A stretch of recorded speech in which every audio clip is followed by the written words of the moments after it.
உறவுகளுக்கு வணக்கம் என்று சிறப்பு நேர்காணலுக்காக நம்முடன் இணைந்திருக்கிறார் மரியாதைக்குரிய தமிழர் நீதி கட்சியின் தென்மண்டல செயலாளர் மரியாதைக்குரிய ராஜ் பாண்டியன் அவர்கள். ஐயா வணக்கம். ஐயா வணக்கம். வணக்கம் ஐயா, நல்லா இருக்கீங்களா? நலமா இருக்கு ஐயா, நலமா இருக்கேன். நல்லா இருக்கீங்க. ஒரு சில முக்கியமான கேள்விகளோடு இன்று உங்களை சந்திக்க இருக்கிறோம். இருக்கீங்க. சமீபத்தில் பாஜக மாநில தலைவராக திரு நயினா நாகேந்திரன் அவர்கள் நியமிக்கப்பட்டிருக்காங்க. ஆமா. அந்த நிகழ்வுக்கு முன்பு பல்வேறு நபர்களுடைய பெயர்கள் அடிபட்டது. அதுல குறிப்பா தென்காசி சேர்ந்த இவரோட பேரும் அடிபட்டது. ஆனந்த நயாசாமி அவர்களுடைய பேரும் அடிபட்டிருந்தது. அதுல 100% வாய்ப்பு இருக்கின்ற மாதிரிலாம் ஒரு தகவல் வந்தது. அமைதியை காத்த நயினா நாகேந்திரன் அவர்கள் தற்போது மாநில தலைவராக நியமிக்கப்பட்டிருக்கிறார். இது குறித்து தங்களுடைய பார்வை எப்படியா இருக்கு? அதாவது இந்த தலைவர் தேர்வு என்பது வந்து அது நம்ம அந்த பாரதிய ஜனதா கட்சியில இருந்தா கூட அது வந்து ஒரு ஜனநாயக அமைப்பு அப்படிங்கிற முறையில இந்த தேர்வு முறையே வந்து ஒரு மோசடியான தேர்வு முறையாக தான் நம்ம பார்க்க வேண்டியது. ஏன் அப்படின்னா அதாவது பாரதிய ஜனதா கட்சி அப்படிங்கிறது தேசிய, அதாவது இந்திய தேசிய அளவில் செயல்படக்கூடிய ஒரு அமைப்பு. அப்படி இருக்கும்போது தமிழ்நாட்டில் வந்து ஏற்கனவே முன்னாடி தலைவராக இருந்தவர் வந்து அண்ணாமலை ஐபிஎஸ் தன்னுடைய ஐபிஎஸ் பதவியை வந்து ராஜினாமா செஞ்சுட்டு இந்த பாரதிய ஜனதாவுடைய மாநில தலைவராக இருந்தார். அப்போ இந்த நிலையில வந்து இந்த கட்சிகளுக்கு வந்து ஒரு விதிகள் இருக்குது, யார் எந்த மாதிரி வந்து தலைவராகிறது அப்படின்ற மாதிரியான விதிகள்லாம் இருக்குது. அப்போ அந்த விதிகளில் வந்து என்ன சொல்றாங்கன்னா 10 ஆண்டுகள் வந்து இந்த கட்சி பணியாற்றி இருக்கணும், பாரதிய ஜனதா கட்சியில் வந்து இருந்துக்கணும் அப்படின்ற ஒரு இது இருக்குது. அப்போ இவர் வந்து நயினா நாகேந்திரன் வந்து என்ன பண்றாருன்னா 8 ஆண்டுகள் தான் இருக்குது அவர் பணியாற்றின நாட்கள். அதற்கு முன்பு அதிமுகவில் இருந்தார், உங்களுக்கு தெரியும். இப்படி வந்து ஒரு 8 ஆண்டுகள் நிறைவடைந்த ஒரு நபர் அவர் என்ன பண்றாங்கன்னா அவசரமா அவர் வந்து ஒரு மாநில தலைவராக கொண்டு வராங்க. அதாவது விதிகளை திருத்தி கொண்டு வராங்க. அப்போ இந்த மாதிரியான ஒரு பின்னணிகள்லாம் நம்ம பார்க்க வேண்டியிருக்கு. அப்போ இந்த நயினா நாகேந்திரனுடைய பின்னணி என்ன அப்படின்னா, அவர் வந்து தென் மாவட்டங்களில் வந்து அவர் ஒரு மறவர் சமுதாயத்தை சேர்ந்தவர். தென் மாவட்டங்களில் வந்து பல்வேறு விஷயங்களில் வந்து அவர் தொடர்புடையவராக இருக்கிறார். அதாவது எம்எல்ஏவாகவும் அவர் இருக்கிறார் நெல்லை தொகுதியில். அதே சமயத்தில் வந்து எம்பி எலெக்ஷனுக்கும் இவர் வந்து மனு தாக்கல் செய்து, அதாவது கட்சியினுடைய அந்த இதெல்லாம் அவர் கேட்க மாட்டார், இவராக வந்து இது பண்ணிடுவார். அப்போ இப்படியான ஒரு சூழ்நிலைகள் தான் அங்கே வந்து இருக்குது. அப்போ எம்பி எலெக்ஷன்லேயே அவர் நின்னாரு, எம்எல்ஏவும் அவர் ஆகியிருக்காரு. அப்போ இவர் எடுக்கிறது முடிவு அப்படின்ற அளவில் வந்து ஒரு ஆதிக்க நிலையில தான் வந்து அந்த நயினா நாகேந்திரனுடைய அந்த நகர்வுகள் வந்து இருக்கிறதே நம்ம பார்க்க முடியும். இன்னும் கூட நான் வந்து ஒரு காணொலியில் வெளிப்படையாக கூட சொல்லியிருந்தேன். அதாவது இவர் மீது சாதி ரீதியான அந்த விஷயங்கள் வந்து தொடர்ச்சியாக மீது வந்து குற்றச்சாட்டாகவே இருக்குது. இவர் சாதி ரீதியாக செயல்பட்டாரு அப்படிங்கிற வகையில் வந்து இவர் மீது குற்றச்சாட்டு இருக்குது. இன்னும் வந்து ஒரு வெளிப்படையாக நம்ம சொல்லணும் அப்படின்னா, இது வந்து சமூக ஆர்வலர்கள் வந்து இந்த குற்றச்சாட்டை வச்சாங்க, மேடைகள்லேயே கூட பேசியிருந்தாங்க. அதாவது சாதி ரீதியாக நடக்கக்கூடிய கொலைகளுக்கு இவருக்கு தொடர்பு இருக்கு அப்படின்னு கூட பேசியிருந்தாங்க. ஏன்னா இவர் வீட்டில இருந்து சென்று சில கொலைகளை அரங்கேற்றியதாகவும் அந்த கொலையாளிகளுக்கு இவர் வந்து ஆதரவு அளித்ததாகவும் வந்து ஒரு குற்றச்சாட்டு இருந்தது. அப்போ இப்படிப்பட்ட ஒரு சாதி ரீதியான பின்னணியுடையவர் தான் இந்த நயினா நாகேந்திரன். அப்போ இவரை வந்து இன்னைக்கு மாநில தலைவராக வந்து கொண்டு வந்திருக்காங்க. இந்த நீங்க சொன்ன மாதிரி ஆனந்த நயாசாமி அவருடைய பெயரும் அடிபட்டுச்சு. அப்ப என்ன பண்றாங்கன்னா, இவங்கெல்லாம் ஒரு இது மாதிரி ஒரு ஆதிக்க மனநிலையில இருந்துக்கிட்டு வந்து ஆனந்த நயாசாமிக்கு என்ன பண்றாங்கன்னா ஒரு மாவட்ட தலைவருடைய பொறுப்பை கொடுக்காங்க தென்காசி. அதான் அவர் வந்து அந்த மாநில தலைவருக்கு உண்டான அந்த போட்டியில இருந்து விலக்குறாங்க. இப்படி அவர்களுடைய மூவ் வந்து அங்க இருக்குது. அதே நேரத்தில் வந்து பிஜேபி தலைவராக நயினா நாகேந்திரன் ஒருமனதாக தேர்ந்தெடுக்கப்பட்டார்னு செய்தி எல்லாம் வந்துட்டு இருக்கு இல்லையா? உண்மைதான். இதுக்கு இடையில பாத்தீங்கன்னா மரியாதைக்குரிய மகாராஜன் அவர்களும் அந்த இடத்துக்கு போய் மனு தாக்கல் பண்ண விருப்பப்படுறாரு. ஆனா அது இடையில தடுத்து நிறுத்தப்படுதா இல்ல அது எந்த மாதிரியான காணொலி அது? அதுதான் சொல்ல வரேன். அதாவது இவர்கள் என்ன பண்றாங்கன்னா முன்கூட்டியே தீர்மானிச்சிடுறாங்க. நயினா நாகேந்திரன் தான் வந்து தலைவராக வரணும் அப்படின்ற மாதிரி தீர்மானிச்சிடுறாங்க. அப்ப தீர்மானத்துக்கு தகுந்தாற் போல எங்க என்ன நடக்குது அப்படின்னா, அதாவது ஜனநாயக முறைப்படி இந்த தலைவர் தேர்வு இல்லை அப்படிங்கறத நம்முடைய குற்றச்சாட்டு. அப்ப யார் யார் விருப்ப மனு வந்து கொடுக்குறாங்களோ அவங்களெல்லாம் வந்து கொடுக்க வச்சு முறையான தேர்வு நடத்துறாங்களா? இல்ல. அதுதான் வந்து இப்போ ஒரு மகாராஜன் வந்து அந்த நெல்லை மாவட்டத்தை சேர்ந்தவர். அவர் தேவேந்திர குல வேளாளர் சமுதாயத்தை சேர்ந்தவர். அவர் என்ன பண்றாரு, இவங்க மனு தாக்கல் கொடுத்துக்கிட்டு இருக்காங்க, மனு தாக்கல் பண்றாங்க. இவரும் வேட்புமனு வந்து தாக்கல் பண்ண போறாரு. அப்படி போகின்ற போது அங்க பாருங்க என்ன நடந்தது அப்படின்னா, எல் முருகன், நயினார் நாகேந்திரன் போன்றவர்களாக இருந்துட்டு இவரை வந்து அப்படியே ஒரு அந்த எரிச்சுற மாதிரி அந்த நெட்சிக்கன் திறப்பின் குற்றமே மாதிரி ஒரு எரிச்சுற மாதிரி இருப்பாங்க, ஒரு தீண்டத்தகாதவர் மாதிரி. ஆமா ஆமாம், அது நம்ம பார்த்தோம் அந்த காணொலியிலே நமக்கு அப்பட்டமா தெரிஞ்சது இல்லையா? அப்ப அவர்கள் என்னன்னா அவர்கள் முன்கூட்டியே தேர்வு செஞ்சுட்டாங்க. ஒரு ஃபார்மாலிட்டிக்காக என்ன பண்றாங்கன்னா இந்த மாதிரியான ஒரு நாடகம் நடிக்கிறாங்க. இதுதான் நம்ம சொல்ல வேண்டியிருக்குது. அப்போ வந்து மற்ற ஆட்களுக்கான பிரதிநிதித்துவம் அப்படிங்கிறது வந்து மாறி இன்றைக்கு இந்த இதுக்கு ஒரு சமூக ரீதியான சாதி ரீதியான அந்த ஒரு ஆதிக்கத்துக்கு வந்து இது வழிவகுக்குது அப்படிங்கிறத நம்ம பார்க்க வேண்டியிருக்குது. ஏன்னா தொடர்ச்சியாக தென் மாவட்டங்கள்ல வந்து உங்களுக்கு தெரியும் இந்த மாதிரியான சூழ்நிலைகள் இருந்துகிட்டு இருக்கு. அந்த சூழ்நிலைகளுக்கு காரணம் ஒரு சமூகமா இருக்குது. அந்த சமூகத்தை சேர்ந்தவர் வந்து அந்த இன்றைக்கு வந்து தலைவராக வந்திருக்காரு. இனி என்னென்ன நடக்கும் அப்படிங்கிறது வந்து நமக்கு பொறுத்து இருந்தா நம்ம பார்க்கணும். அதே நேரத்தில் இந்த தேவேந்திர குல வேளாளர் சமுதாயத்தை பொறுத்தவரை பிஜேபின்னு கூஜா தூக்கிட்டு போயிருந்தாங்க இது வரைக்கும். இதுக்கு மேலேயும் கூஜா தூக்குவாங்களா அப்படின்னா வந்து நம்ம வந்து பொறுத்து இருந்தா நம்ம பார்க்கணும். அதாவது பிரதிநிதித்துவம் வந்து சுத்தமா அதுல வந்து அவர்களுக்கான பிரதிநிதித்துவம் இல்லை அப்படின்ற வகையில இந்த தேவையில்லாத நபர்கள் அதாவது பிஜேபி சார்ந்து அவங்களுக்கு என்ன வந்து அவங்களுக்கான ஒரு பலன் கிடைக்குதோ எனக்கு தெரியல. ஆனா திட்டமிட்டு என்ன பண்ணா அந்த வலைத்தளங்கள்ல வந்து நயினா நாகேந்திரன் வந்து ஒரு எந்த அப்பழுக்கற்றவர் அப்படியானவர் இப்படியானவர்லாம் சொல்லி வந்து ஒரு பரப்புரை நடந்துகிட்டு இருக்கு. அப்ப அங்க பாத்தீங்கன்னா அவர் என்ன சொல்றாரு, அவர் பேச்சை வந்து உடனே எடுத்து போடுறாங்க. என்ன பேசியிருக்கிறாரு, எவ்வளவு அப்பட்டமா பேசியிருக்கிறாரு. அப்ப இதெல்லாம் ஒப்பிட்டு பார்க்கின்ற போது இவர்கள் ஏன் இந்த மாதிரியான ஒரு வேலையை செய்யறாங்க அப்படின்னு நம்ம வந்து ஒரு கேள்வி எழுப்ப வேண்டியிருக்குது. என்னை பொறுத்தவரை மானம் மரியாதை உள்ள ஒரு நபர்கள் தேவேந்திர குல சமுதாயத்தை சேர்ந்தவர்கள் வந்து அந்த கட்சியில இருக்க மாட்டான். பிஜேபி பொறுத்தவரை அதுல இருக்க முடியாது. ஏன்னா இன்னைக்கு நடந்த தேர்வு அப்படிங்கிறது வந்து தலைவர் தேர்வு அப்படிங்கிறது வந்து அப்பட்டமா வந்து அதுல நமக்கு தெரியுது இல்லையா? ஒரு ஜனநாயக முறைப்படி அது இல்ல. அப்போ ஒரு சாதியவாதிகளாக வந்து இன்னைக்கு ஒரு கூட்டணி அமைச்சு ஒரு கூட்டமா இருந்துகிட்டு ஒரு தலைவர் தேர்வு வந்து தேர்வு பண்ணியிருக்கிறாங்க. ஒரு ஜனநாயக முறைப்படி அது தேர்வு பண்ணல.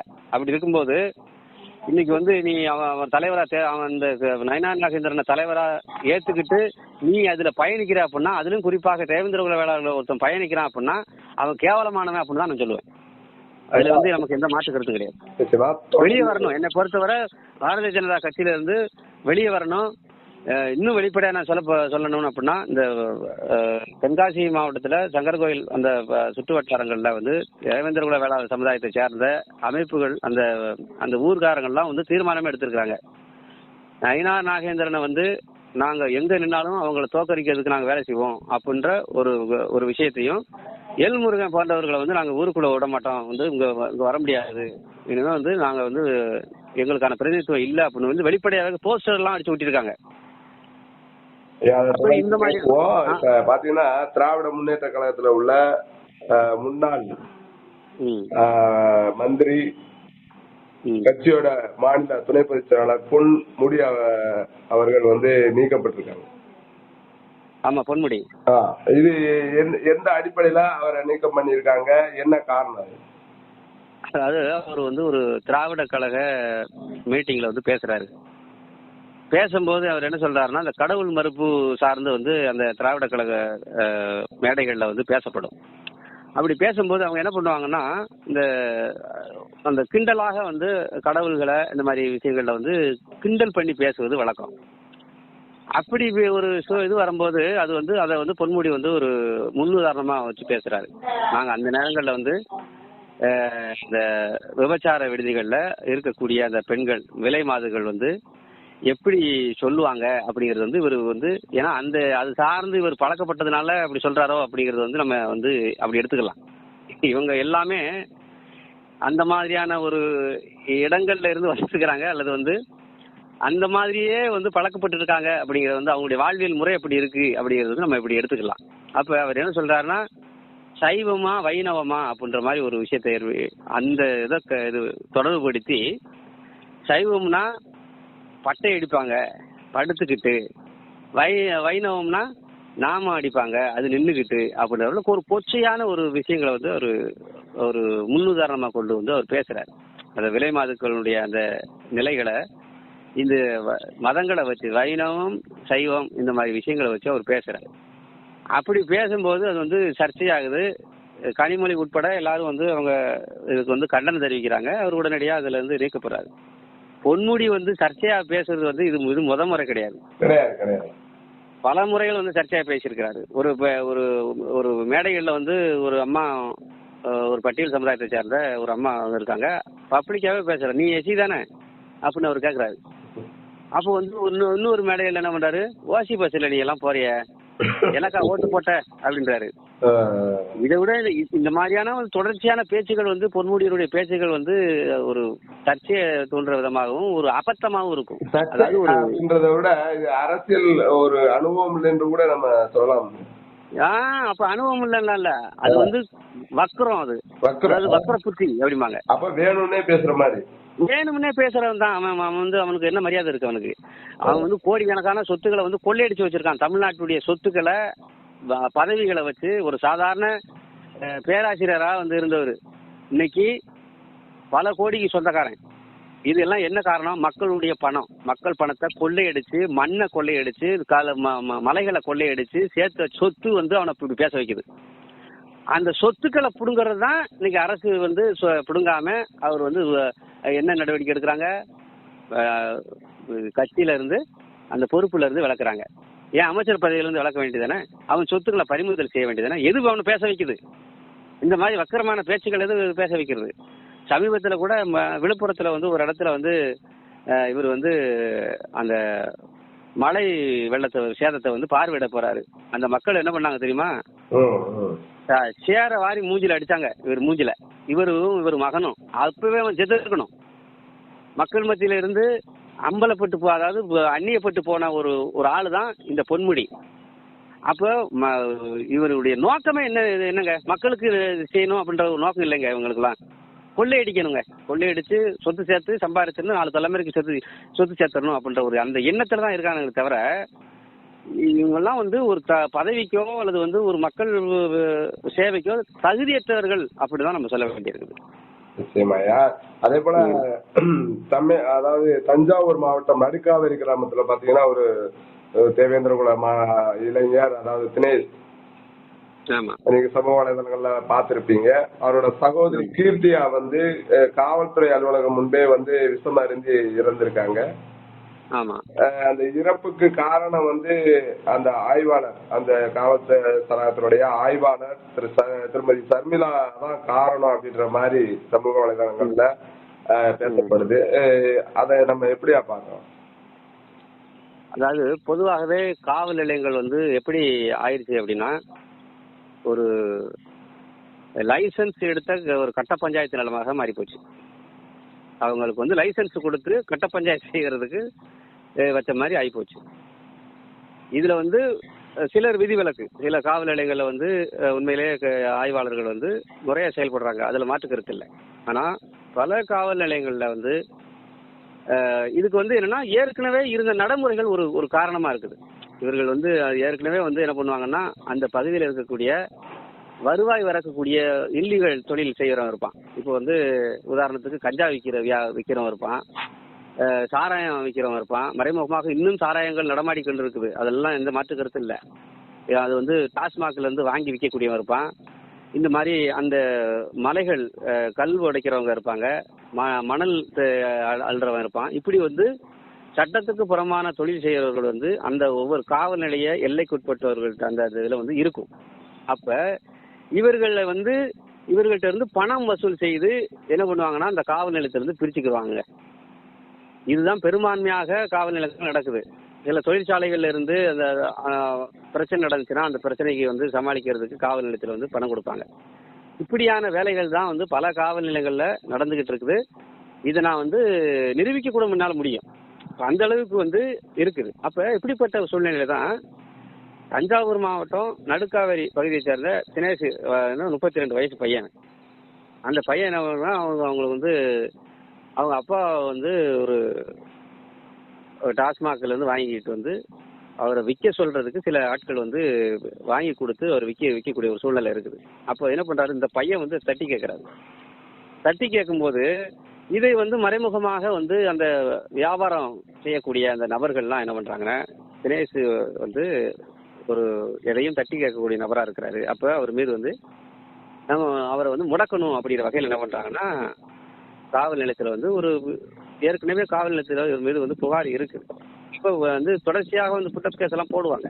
இந்த மாதிரி வந்து யாரு தொடுக்கா வந்து பேசுறாங்களோ, ஒரு சமூக ரீதியாக செயல்படுறாங்களோ அவங்கள வந்து முடக்குறது வந்து காவல்துறை வந்து முனைப்பு காட்டும் எப்பவுமே. அப்போ அப்படிப்பட்ட சூழ்நிலை தான் இவரை என்ன பண்றாங்கன்னா, காவல்துறை வந்து பிடிச்சிட்டு போறாங்க.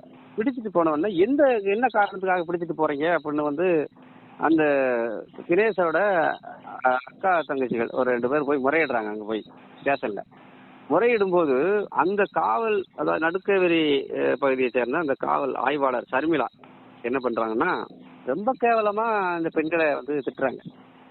அதாவது அந்த இறந்து போன அந்த பெண் வந்து ஒரு நல்ல படித்த பெண், பட்டதாரி பெண். அப்ப இப்படிப்பட்ட ஒரு சூழ்நிலை வந்து இந்த மாதிரியான வார்த்தைகள் வந்து காவல்துறை வந்து சொல்லும் போது இவங்களால வந்து ஜீரணிக்க முடியல. அதாவது ஒரு 1க்கு ஒரு விஷயங்களுக்கு வந்து பிடிச்சிட்டு போய் இப்படி வச்சிருக்கீங்களே, அந்த குடும்பத்துல கூட ஒரு திருமணம் கூட நிச்சயிக்கப்பட்டிருக்கு இந்த அந்த பெண்ணுகளுக்கு. அப்ப இந்த மாதிரியான சூழ்நிலைகள் வந்து இப்படி இது என்னுடைய தம்பியை வந்து இப்படி பிடிச்சிட்டு போனீங்களான்னு சொல்லி இந்த பெண்கள் வந்து கேள்வி எழுப்பும்போது அந்த சர்மிளா அந்த ஆய்வாளர் வந்து என்ன பண்றாங்கன்னா, ரொம்ப கேஷுவலா ரொம்ப கேவலமான பேச்சுகளை வந்து பேசுறது இந்த மாதிரி பண்ணும்போது இவங்க என்ன பண்றாங்கன்னா, வேற வழி இல்லை அப்படின்னு சொல்லிட்டு பூச்சிக்கொல்லி மருந்தை வந்து குடிச்சிடுறாங்க. 2 பேருமே குடிச்சிடுறாங்க. அப்போ வந்து இது நமக்கு நீதி வேணும் அப்படிங்கிற வகையில வந்து இவங்க என்ன பண்றாங்க, தன்னைத்தானே வந்து ஒரு முடிவு எடுக்கிறாங்க. அப்ப அந்த குடிச்சது கூட வந்து அந்த அம்மா என்ன பண்றாங்கன்னா, ஆய்வாளருக்கு ஒரு கல்லஞ்சக்காரின்னு நினைக்கிறேன் அந்த அம்மா. அதாவது என்கிட்ட வந்து டிராமா பண்றியா, நடிக்கிறியா என்பதாக இவர்களை வந்து ஒரு மருத்துவமனைக்கு கொண்டு செல்வதற்கு கூட இவர் அனுமதிக்கல. அப்போ கூட அந்த வாக்குவாதம் தான் நடந்துகிட்டு இருக்கு. அப்ப இப்படிப்பட்ட சூழ்நிலையில வந்து அந்த 2 பேரும் வந்து ஒரு வழியா இது ஆஸ்பத்திரி போற வழியில வந்து அந்த அம்மா இறந்துருக்கு. ஒரு பெண்ணு. இன்னொரு அக்கா வந்து மேனகா வந்து அவங்க என்ன பண்றாங்கன்னா, ஓரளவு மருத்துவமனையில் ட்ரீட்மெண்ட் எடுக்கப்பட்டு அவங்க உயிர் வந்து பிழைச்சிக்கிறாங்க. அப்ப இந்த மாதிரியான ஒரு சூழ்நிலை வந்து அங்க நடந்திருக்குது. இன்னும் அந்த இறந்தவருடைய அந்த பெண்ணுடைய உடலை வாங்க மறுத்து அந்த பகுதி மக்கள், நடுக்காவேரி மக்கள் வந்து போராட்டம் நடத்திக்கிட்டு இருக்கிறாங்க. அந்த போராட்டம் நியாயமானது. அதாவது நீதிமன்றத்தில் வந்து என்ன சொல்லியிருக்காங்கன்னா, உடலை வாங்கிக்கோங்க அப்படின்னு சொல்லி அவங்க வலியுறுத்துறாங்க.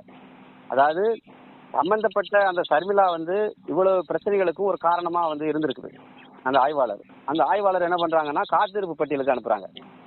அப்ப இதெல்லாம் வந்து ஒரு தீர்வு கிடையாது. உடனடியா பணி நீக்கம் செய்யணும், அவங்கள பணி நீக்கம் செய்யணும். அவங்க நடந்துகிட்ட முறை என்பது வந்து அதாவது ஒரு காவல் ஆய்வாளர் அப்படிங்கிறத தாண்டி ரொம்ப மோசமான ஒரு முறை அது. அப்படி வந்து மக்கள் வரிப்பணத்துல தான் இவங்க இயங்குறாங்க அப்படிங்கறது வந்து அவங்க புரிஞ்சுக்க மாட்டேங்கிறாங்க. காவல்துறை வந்து என்ன, உங்களுக்கு யார் சம்பளம் கொடுக்கறது? மக்களை வந்து பாதுகாக்கணும். அவர் தவறு செய்யறாங்கன்னா முடிஞ்ச அளவு வந்து அந்த தவறை வந்து கட்டுப்படுத்துறதுக்கு வந்து நீங்க வந்து முயற்சிக்கணும். அது வந்து சரிப்படலை அப்படின்னா தான் நீங்க வந்து எஃப்ஐஆர் போட்டு, அப்படித்தான் நிறைய காவல் நிலையத்தில் பண்றாங்க. இன்னும் சொல்ல போனா ரொம்ப மிகப்பெரிய மோசமான சண்டை போட்டு வரக்கூடிய கேஸை கூட சமாதானப்படுத்தி அனுப்புறாங்க நிறைய காவல் நிலையங்கள்ல. நம்ம அதையும் நம்ம பாக்குறோம். அப்ப அப்படிப்பட்ட ஒரு சூழ்நிலையில வந்து இந்த பையனை, தினேஷ் என்ற பையனை வந்து ஒரு டாஸ்மாக் வந்து நீங்க வாங்கி வச்ச பொருளை வந்து விற்கக்கூடாதுன்னு ஒரு விஷயத்த சொன்னதுக்காக பொய் கேஸ் போட்டு ஒரு உள்ள தள்ளி விற்பனை அதிகரித்து நீங்க பணம் வாங்குறதுக்கான வேலையை செய்யறீங்க அப்படிங்கறத நம்ம எடுத்துக்கொள்ள முடியுது. அப்ப இந்த மாதிரியான விஷயங்களை வந்து அரசு கணக்கிட்டு அந்த சம்பந்தப்பட்ட காவல் ஆய்வாளரை வந்து பணி நீக்கம் செய்யணும். அவர்கள் அந்த அம்மையாருக்கு வந்து எவ்வளவு சொத்துக்கள் இருக்குன்னு வந்து இந்த அரசு வந்து கவனிக்கணும். ஏன்னா இந்த மாதிரி ஆட்கள்லாம் வந்து நிறைய வசூல் வேட்டை நடத்தி வந்து நிறைய சொத்துக்கள் வாங்கி குமிச்சிருப்பாங்க. இப்போ அவங்க பணியில சேரும் போது எவ்வளவு சொத்து இருந்தது, இப்போ எவ்வளவு சொத்து இருக்கு அப்படிங்கிறது சொத்துக்களை பறிமுதல் செய்யணும். இப்படி செஞ்சா மட்டும்தான் இதுக்கான தீர்வு நமக்கு வந்து கிடைக்கும். அவரோட சொத்தை வந்து ரைடு பண்ணி பார்க்கணும் அப்படின்ற மாதிரி சொல்ல வரீங்க? ஆமா ஆமா ஆமா, அதுதான் தீர்வு நமக்கு. இவங்க பணி நீக்கம் செய்தா ஒன்று அந்த அந்த ஏற்கனவே சம்பாரிச்ச சொத்தை வச்சு, இல்லீகலா சம்பாரிச்ச சொத்தை வச்சு அவங்க வந்து இது பண்ணிக்கிறாங்க. அப்ப அந்த சொத்துக்களை பறிமுதல் செய்யணும். அந்த அப்படியான ஒரு நடைமுறைகளை எடுத்தா தான் அடுத்து வந்து மக்களை மதிப்பாங்க. இது வந்து ஒரு மனித உரிமை மீறல் இல்லையா? ஒரு பெண் வந்து சக பெண்ணாக இருக்கீங்க, நீங்க ஒரு இதை குடிக்கிறாங்க, அவங்க வந்து எதுக்காக முறையிடுறாங்க? என்னுடைய தம்பி தவறு செஞ்சிருக்க மாட்டான்னு முறையிடுறாங்க. அப்ப நீங்க என்ன சொல்லணும்? அவங்களை கூப்பிட்டு வச்சு இந்த மாதிரி தவறுகள் பண்ணிருக்காங்க, இந்த செக்ஷன் படி தப்பு அப்படின்னு சொல்லி நீங்க விளக்கணும் இல்லையா? இதுதான் காவல்துறை ஆய்வாளர்களுக்கான அந்த ஒரு பணி. நிறைய காவல் நிலையங்கள் இப்படி செய்யறாங்க, இப்படி சொல்றாங்க. அப்ப இதை விட்டுட்டு நீ வந்து என்கிட்ட டிராமா போடுற, என்கிட்ட பேசக்கூடாது, நான் சட்டத்தை வந்து நான் தான் சட்டப்படி நான் நடவடிக்கை எடுப்பேன் அப்படி இப்படின்லாம் பேசுறது அது சரியான அணுகுமுறை இல்லை. இந்த அம்மையாருடைய அணுகுமுறையை வந்து பலர் கண்டிச்சிருக்கிறாங்க. அந்த நடுக்காவிரி பிரச்சனையை பொறுத்தவரை அந்த சம்பந்தப்பட்ட ஆய்வாளர் பணி நீக்கம் செய்யப்பட வேண்டும். அவருடைய சொத்துக்களை கணக்கிட்டு பறிமுதல் செய்ய வேண்டும். இந்த இழந்த குடும்பங்கள், அந்த பெண்ணுக்கு, அந்த குடும்பங்களுக்கு வந்து உரிய நீதி கிடைப்பதற்கு வழிவகை செய்ய வேண்டும் அப்படிங்கிறத நம்முடைய கருத்து. தொடர்ந்து பல்வேறு செய்திகளை பகிர்ந்தமைக்கு மிக்க நன்றி ஐயா. மீண்டும் சந்திப்போம் மற்றொரு காணொலியில. நன்றி. நன்றி நன்றி.